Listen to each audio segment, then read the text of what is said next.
You might think the prodigal son was just a bit rebellious, but his first words reveal a truly shocking heart. He says, "Father, give me the share of the property that is coming to me." In that culture, this was not a simple request for an advance on his allowance. This demand was a profound act of disrespect, tantamount to saying, "I wish you were already dead."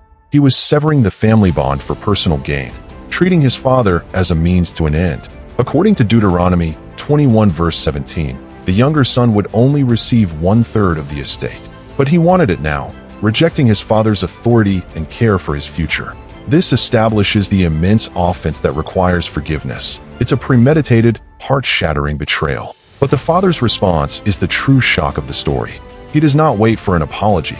He runs. In that culture, a patriarch running was a profound humiliation, shedding all dignity to close the gap himself. This is proactive forgiveness, a radical, costly grace that moves first.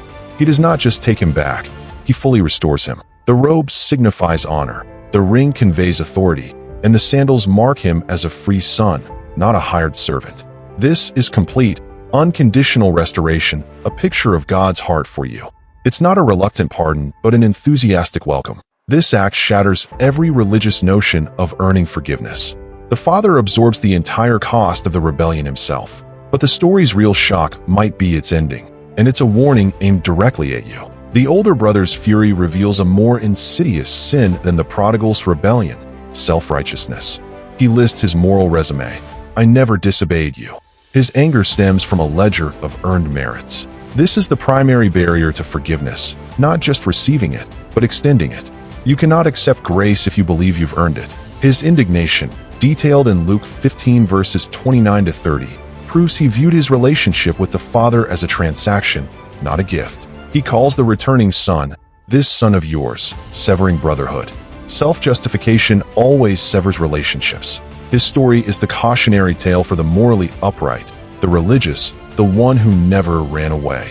If you see God as a bookkeeper and others as liabilities, you remain outside the feast of grace, justified in your own eyes but alienated from the Father's heart. To escape the older brother's prison of resentment, you must first practice proactive reconciliation. Like the father scanning the horizon, you actively look for opportunities to restore relationship, not wait for an apology.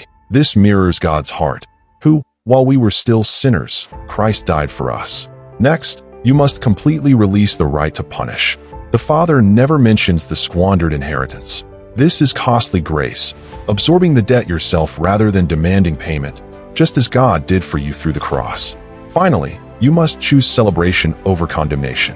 Your heart's posture is revealed in how you respond to another's restoration. Refusing to join the feast is a rejection of the Father's own character, for heaven rejoices over one sinner who repents. This is not about fairness, it's about family. Embrace the Father's heart by letting his radical forgiveness flow through you.